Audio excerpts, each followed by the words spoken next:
नमस्कार दोस्तों, Aditya educational class में आपका स्वागत है। आज हम यहाँ आप लोगों को बीएड डीएलएड से संबंधित सूक्ष्म पाठ्य योजना बनाना बताएंगे।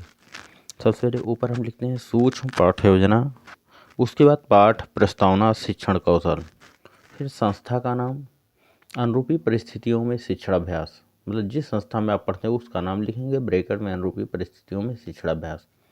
उसके बाद छात्राध्यापिका का नाम, जो आपका नाम होगा नामांकित करेंगे।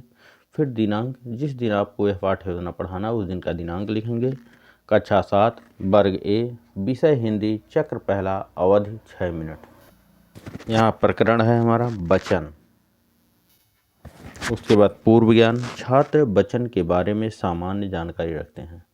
फिर प्रस्तावना के प्रश्न, 3 कॉलम, क्रम संख्या, छात्राध्यापिका क्रिया, छात्र क्रिया, सहायक सामग्री। पहला यहाँ प्रश्न जो है, बच्चों ये चार्ट में क्या दिख रहा है। चार्ट दिखाते हुए उसमें किताबें बनी हुई है, तो छात्र बताते हैं किताबें बनी हैं, किताब हैं। दूसरा प्रश्न, इस चार्ट में कितनी किताबें हैं, तो छात्र बताते हैं 3 किताबें।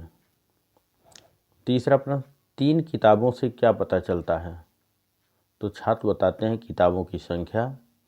चौथा प्रश्न, वे शब्द जो किसी संख्या का बोध कराते हैं उसे क्या कहते हैं, तो छात्र बताते हैं कि उसे वचन कहते हैं। पांचवा प्रश्न, वचन के बारे में आप क्या जानते हैं, समस्यात्मक प्रश्न है। छात्र फिर उसके बाद उद्देश्य कथन कहते हैं कि बच्चों आज हम लोग वचन के बारे में अध्ययन अध्यापन करेंगे। उसके बाद पाठ प्रस्तावना शिक्षण कौशल की निरीक्षण एवं मूल्यांकन तालिका। फिर क्रम संख्या, प्रस्तावना शिक्षण कौशल के घटक, मूल्यांकन तालिका, न्यूनतम अधिकतम। पहला घटक, शिक्षक ने छात्रों के पूर्व ज्ञान का प्रयोग किया, मूल्यांकन तालिका में 0, 1, 2, 3, 4, 5, 6। दूसरा घटक, कथनों एवं प्रश्नों को मूल पाठ से जोड़ा गया, मूल्यांकन तालिका में 0, 1, 2, 3, 4, 5, 6। तीसरा घटक, क्या प्रश्नों में क्रमबद्धता थी, मूल्यांकन तालिका में 0, 1, 2, 3, 4, 5, 6। चौथा घटक, समुचित साधनों या उपकरणों का प्रयोग किया गया, मूल्यांकन तालिका में 0, 1, 2, 3, 4, 5, 6। पांचवा घटक, प्रस्तावना अवधि विस्तार समुचित था, कि मतलब जो 6 मिनट का समय दिया उतने ही समय में छात्र अध्यापिका ने शिक्षण कार्य किया, मूल्यांकन तालिका में 0, 1, 2, 3, 4, 5, 6। छठवां घटक, छात्रों का ध्यान आकर्षित किया गया, मतलब छात्र जो है शिक्षण के प्रति ध्यान दे रहे हैं, मूल्यांकन तालिका में 0, 1, 2, 3, 4, 5, 6। सातवां घटक, छात्रों को अप्रेरित किया गया, मूल्यांकन तालिका में 0, 1, 2, 3, 4, 5, 6।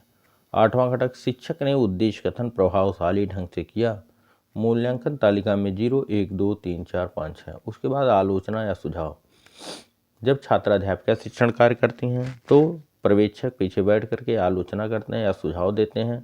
ये आलोचना या सुझाव पॉजिटिव निगेटिव दोनों प्रकार के होते हैं, कि आपका शिक्षण कार्य कैसा है, आपके शिक्षण कार्य में क्या कमियां हैं, कहाँ पर सुधार की आवश्यकता है, यहाँ पर पर्यवेक्षक द्वारा लिख दिए जाते हैं। उसके बाद पर्यवेक्षक यहाँ सिग्नेचर कर देते हैं, फिर पाठ योजना समाप्त हो जाती है। Thank you class. दोस्तों, ये वीडियो आपको अच्छा लगे तो इसको लाइक कीजिएगा, सब्सक्राइब कीजिएगा, अपने दोस्तों में शेयर अवश्य कीजिएगा। धन्यवाद।